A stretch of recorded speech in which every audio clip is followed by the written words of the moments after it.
Hello students, आज हम पढ़ने जा रहे हैं जिम्नोस्पर्म के जो एक्सटर्नल फीचर्स हैं उनके कुछ करेक्टरिस्टिक्स के बारे में डिस्कस करेंगे। सबसे पहले हमें ये पता होना चाहिए कि जिम्नोस्पर्म है वो किसके अंडर आते हैं। जिम्नोस्पर्म को हम मेनली स्पर्मेटोफाइटा में बोलते हैं। स्पर्म का मतलब होता है सीड एंड फाइटोन का मतलब होता है प्लांट। जो सीड बियरिंग प्लांट्स होते हैं हम उन्हें स्पर्मेटोफाइटा बोलते हैं। जो जिम्नोस्पर्म होता है वो दो शब्दों से मिलकर बना होता है, एक तो है जिम्नो और दूसरा शब्द है स्पर्मा। जिम्नो का मतलब होता है नेक्ड और स्पर्मा का मतलब होता है सीड। जिस ओव्यूल्स के अंदर पाए जाते हैं मेगास्पोरोफिल पे उन्हें हम बोलते हैं जिम्नोस्पर्म। जिम्नोस्पर्म है मेनली वो प्रिमिटिव स्पर्मेटोफाइट है जिनके अंदर जो नेक्ड ओव्यूल्स पाए जाते हैं जो कि ओवरी द्वारा प्रोटेक्टिव नहीं रहते। अब इनके बात हम करते हैं ओरिजिन की।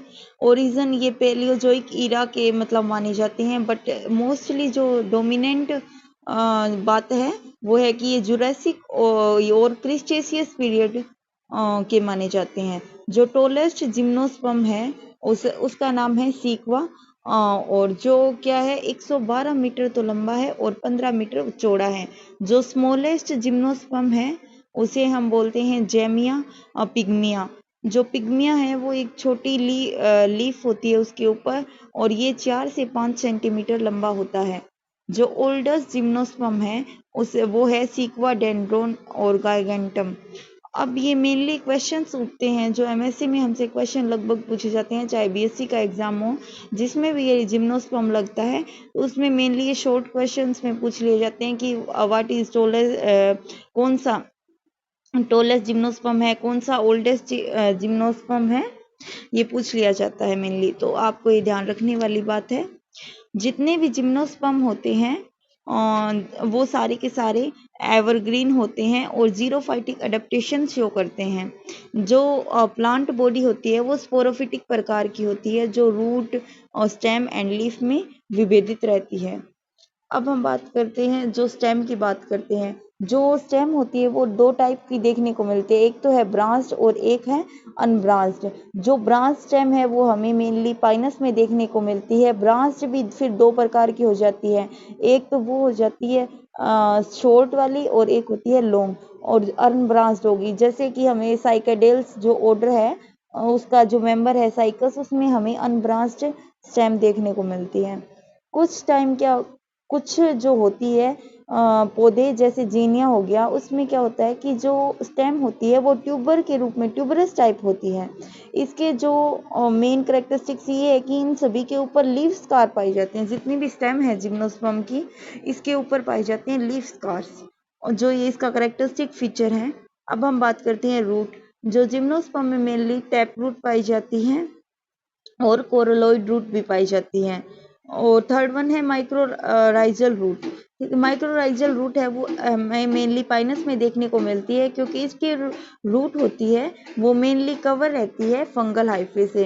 वो फंगल हाइफे हमें नज़र तो आते हैं एज ए रूट हेयर, लेकिन रियल में वो रूट हेयर ना होके जो फंगल के हाइफे होते हैं जो हमें न्यूट्रिशन एब्जॉर्प्शन में वर्क करते हैं। फिर बात करते हैं हम कोरोलॉइड रूट। कोरोलॉइड रूट होती है उसके अंदर क्या पाया जाता है कि जो मेनली ये नेगेटिव जियोट्रोपिक मूवमेंट शो करती है। कोरोलॉइड रूट ऊपर की तरफ निकलती है बाहर की ओर। इसमें क्या होता है जो कोर्टेक्स रीजन होता है इसके अंदर हमें जो एल्गल जैसे एनाबीना हो गया, नोस्टॉक हो गए, ये ब्लू ग्रीन एल्गी है, ये हमें देखने को मिलती है जो नाइट्रोजन फिक्सेशन का कार्य करती है इसमें। फिर जो सिंपल टैप रूट है वो तो आप सभी जानते हैं बिल्कुल।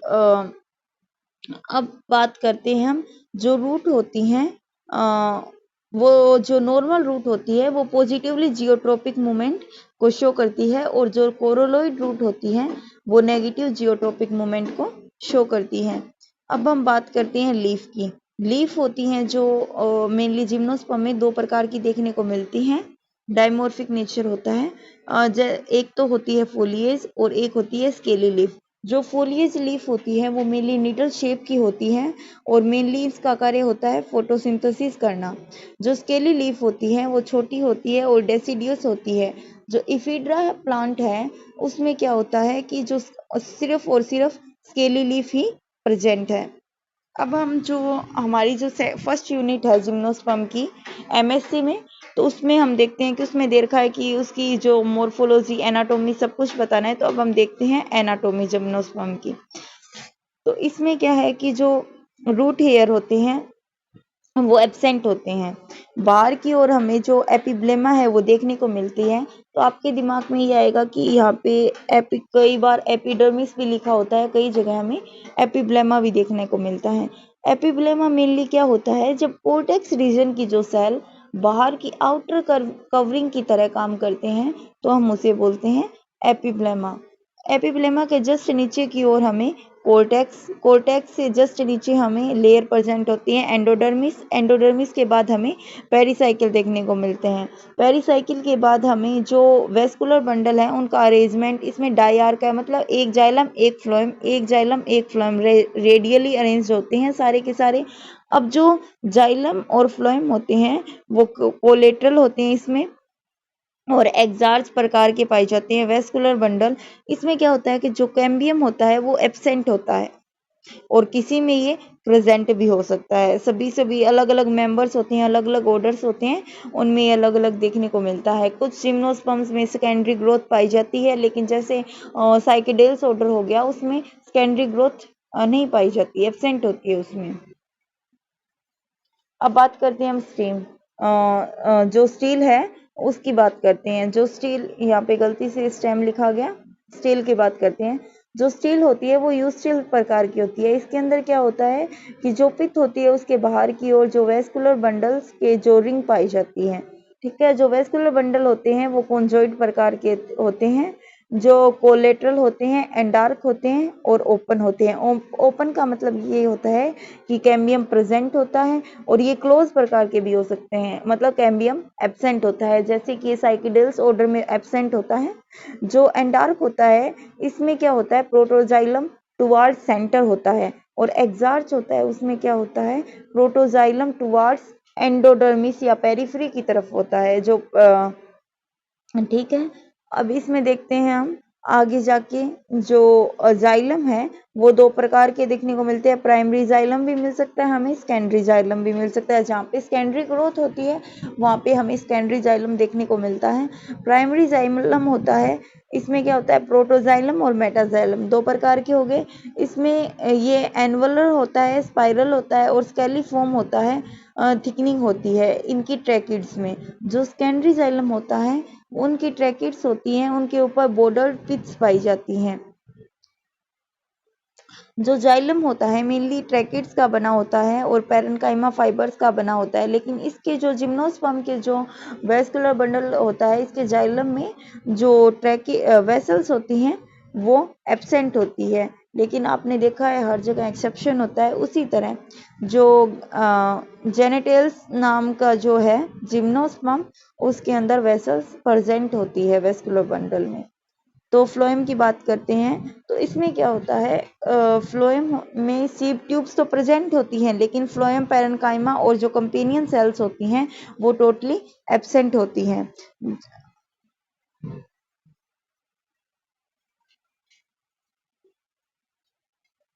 अब हम नेक्स्ट बात करते हैं लीफ की। लीफ होती है, इसमें क्या होता है, ये डाइमोर्फिक होती है। हरी मतलब देखने में ये दो प्रकार की, एक तो फोलियस और एक स्केली लीफ।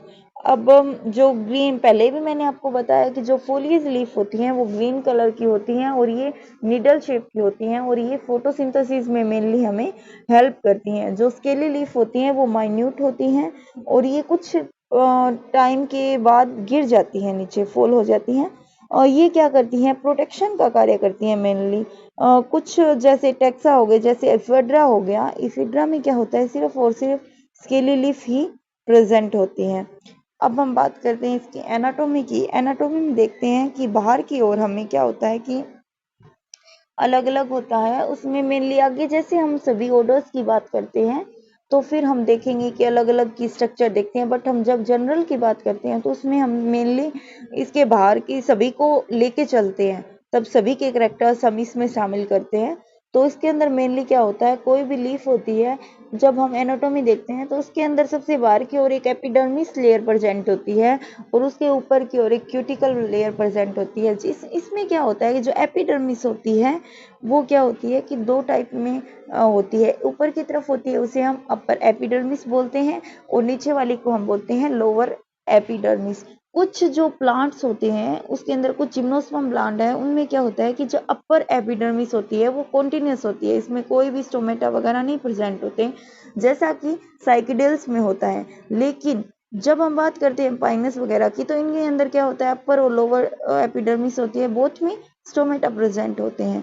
जस्ट उसके नीचे आता है मीजोफिल रीजन। मीजोफिल रीजन होता है, इसमें क्या होता है, कुछ में ये होता है मीजोफिल अकेला पूरा का पूरा मीजोफिल टिश्यू प्रेजेंट होते हैं, जैसे अनडिफरेंशिएट रहता है, जैसे पाइनस हो गया। उसमें जो डिफरेंशिएटेड रहता है जैसे मीजोफिल हो गया, आगे फिर दो में बढ़ता है, पेलिसेड टिश्यू और स्पंजी पैरेन्काइमा में, जैसे साइकस हो गया।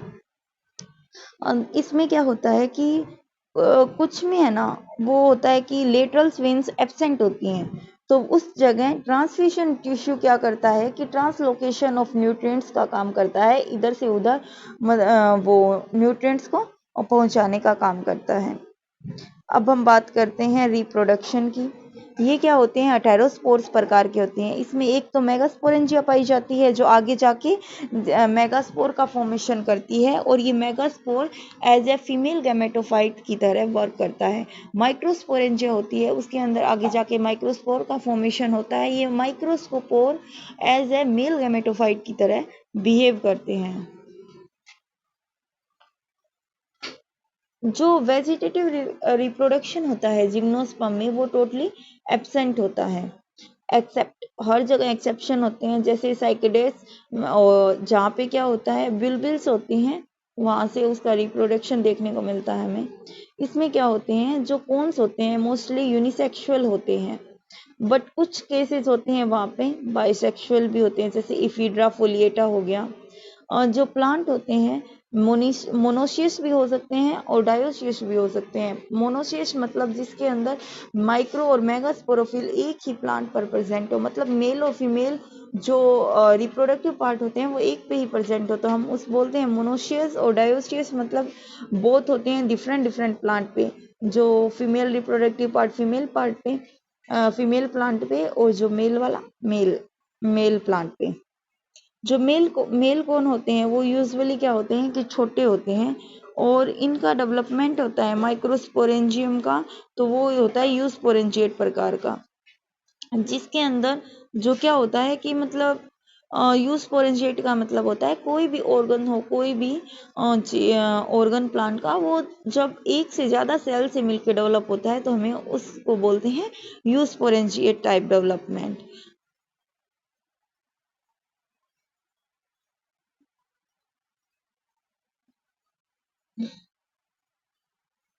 देखिए मेनली मैंने पूरा पूरा डायग्राम तो मेंशन नहीं कर रखा, बट आपको ऐसे अंदाजा लग सकता है। मेनली जो क्या होता है कि ऊपर की ओर जो स्पोरोफिल होती है उसके ऊपर वाली शेल होती है, वहाँ पे ये दिखा रखा है कि कैसे ये स्पोरेंजियल इनिशियल की तरह बिहेव करती हैं। आगे जाके ये जो माइक्रोस्पोर इनिशियल है ये आगे जाके डेवलप होती है धीरे धीरे, जो लेयर होती हैं वो बननी स्टार्ट हो जाती हैं। 3 लेयर बन जाती है, बाहर की ओर जो होती है एक्सोथीसियम, अंदर की ओर मीजोथीसियम, अंदर की ओर टेप्टम होती है। टेप्टम जो क्या करती है, जो मेनली जो नए बन रहे स्पोर्स होते हैं उनको न्यूट्रिशन देने का काम करती है। बट हम यहाँ पे हम जनरल की बात कर रहे हैं, तब हम पूरा का पूरा स्टडी नहीं करते, लेकिन जब हम ऑर्डर की बात करते हैं अलग अलग जो हम प्लांट को रेफरेंसेस लेके ऑर्डर्स पढ़ते हैं उस टाइम हम पूरे के पूरा उसका स्टडी करते हैं।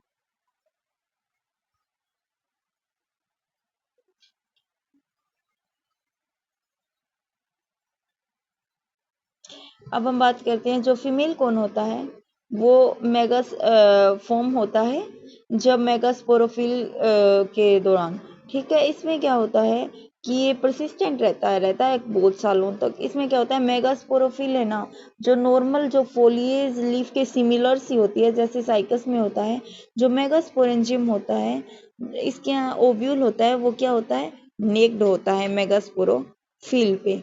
जो ओव्यूल होता है वो ऑर्थोट्रोपस प्रकार का भी हो सकता है और ये एंथ्रोट्रोपस प्रकार का भी हो सकता है। अलग अलग में अलग अलग देखने को मिलता है। ये यूनिटैगमिक भी हो सकता है और बाइटैगमिक भी हो सकता है।